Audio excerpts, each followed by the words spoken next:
Final segment of Implicit Bias Radio. Promises made, promises kept.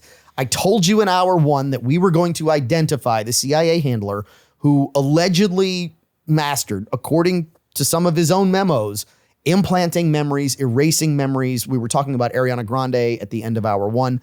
That gentleman's name was Jolly West. Please don't believe us on this. Please go look this up. Jolly West, if you go look up all the people that he interacted with. So when you look up Jolly West, and I tell you, Jolly West happened to interact with Charlie Manson on multiple occasions and ways. And then I told you that he also interacted with and dealt with Timothy McVeigh. Jolly West's name just keeps showing up around horrific tragedy inside the United States. And Jolly West is, again, please don't believe us on this, letters from him to the acting director of the CIA at the time. And that was an encoded name because that's what they would do. They would encode their names in correspondence. But correspondence. So that's an alias. Yes, between Jolly West.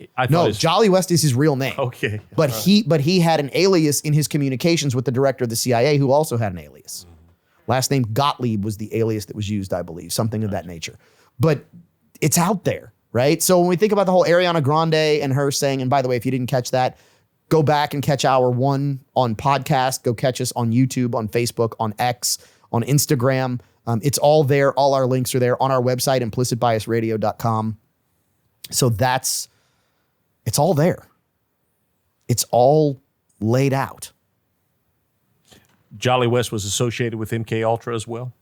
Sounds like he is. Berkeley, at the Berkeley in the 60s, late 50s. Yeah, there's that's exactly where MK Ultra was carried out at all the prestigious universities across the country. Correct. So just to make sure that we close the loop on that particular story, because man, we wanted to and we didn't get to, just like we kind of want to get to those Gambino's little treats when we're done with this final segment of this hour. Eli, thank you for bringing that.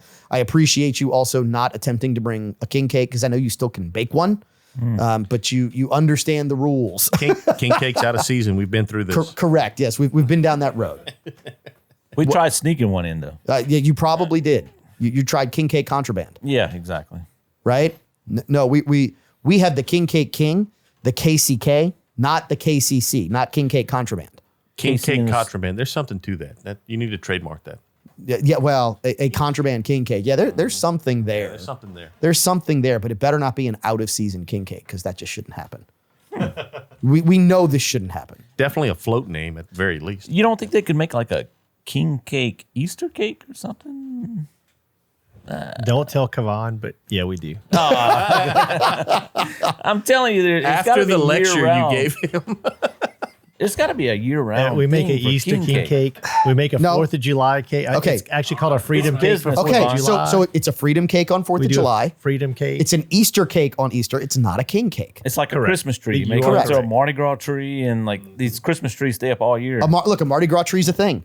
After Christmas, it's you don't want to take it down. No, after Christmas, it no longer becomes a Christmas tree. That's being lazy. We transform it into a Mardi Gras tree. It's what we do. You take it down after Christmas. You're supposed to. I don't disagree, but it's been done. I'm just saying. Yeah. It's been done. Terminology changes. That's why words matter. I think that's woke. If that's woke, you've just been asleep for a long time. Yeah. Can we go back to the Ariana Grande? So, okay, you've got something about Ariana Grande. I'm curious. Well, what I was getting to earlier is I really think that it's kind of a precursor to other Hollywood stars basically saying if they did this, and I'm thinking from a lawyer term, listen, we had a big accident a couple years ago, and when I was with Luxury Limo, when I owned it, we were hit from behind from another driver, and he got out claiming, I didn't see anything. I don't know what happened. That was the first thing he said. He didn't.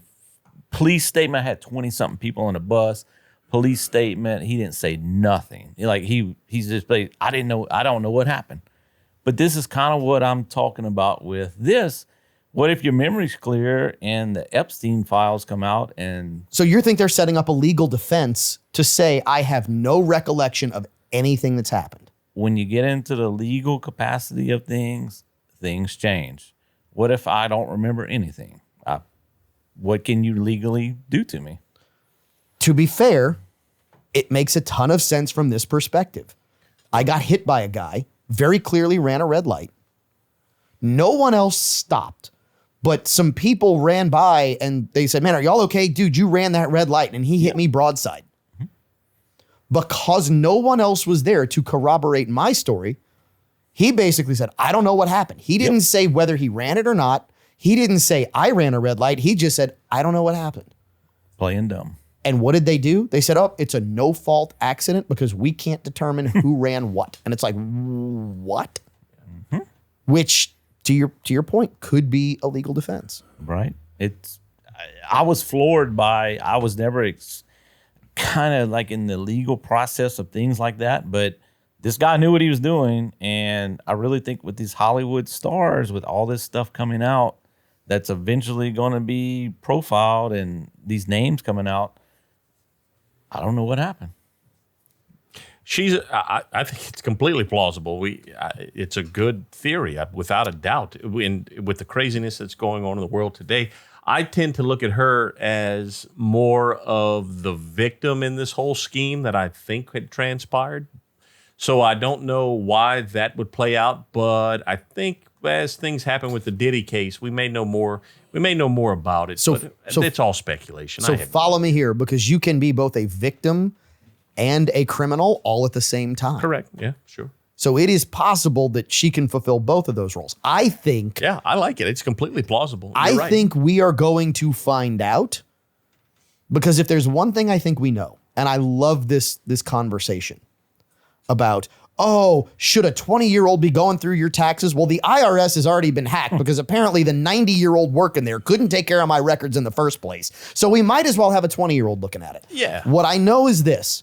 The minds that are looking at all this stuff are really, really, really, really smart, as evidenced by Data Republican. If anyone has followed any of this particular handle on X, I highly urge you to follow this programmer who was basically called out by Elon Musk. And he said, hey, you should follow this account. That's all he said. And when people started looking at what this woman has done, she is deaf and or mute, can't quite put it together. I almost get the feeling she's blind as well because of the glasses she wears. She is obviously not fully communicative. From a verbal communication standpoint, she is an absolute savant at software coding. She actually built a program, and this is crazy. She built a program that allows her to track relationships through financial payments. So she basically cross-reference and has a cross-reference set up for government employees, government servants, elected officials, and their spouses, and payments through non-governmental organizations, through all these different organizations that have been set up, through all of the credit card payments. She's able to track it all and give you basically points of association to a payment. So Ariana Grande might have had her mind wiped for all we know. She might be a victim. She might be a criminal. What I know is this, is that we live in a society where, whether you like it or not, nothing is a secret anymore. The data is out there, and they will come for you if the data sets it up and exposes it. And the people who are on the data are the best in the business at this point. Yeah, and if you want to go down a personal rabbit hole, go check out that website. It is, I spent hours on it. When I sent it out? It's insane, the data, and it's all out there. It's all public information. She figured out how to get it, put it together, and there's flow charts. It's scary when you see all these nonprofits and how much taxpayer money is going into the nonprofits, and then multiple nonprofits that are linked together and flowing money back and forth between themselves. And then it shows the CEOs and what some of these board members of nonprofits, you have to go and look at it, but there was a nonprofit that I had given money to because I thought they did great work. And the CEO or the board, the chairman of the board, and the board members were making $100,000 plus and listed as their regular occupation dentist, making $133,000 To sit on the board of the charity. Another one, an orthodontist, making $333,000 from this nonprofit to sit on the board. It's funded primarily by, not all of them, but there's a lot. You can go and look, and she has it coded at some of these nonprofits that are funded mainly by taxpayer dollars, and people who are already wealthy making tons of money off of our taxpayer dollars. And we think that money is going towards what the organization's mission is, and it's not. How do you think they got wealthy? Right? To quote Chris Rock, Shaq is rich. The guy that wrote Shaq's check when he played for the Lakers was wealthy, which means that these people were rich already and got to be wealthy by sitting on these boards, collecting government dollars. We talked about this during the break.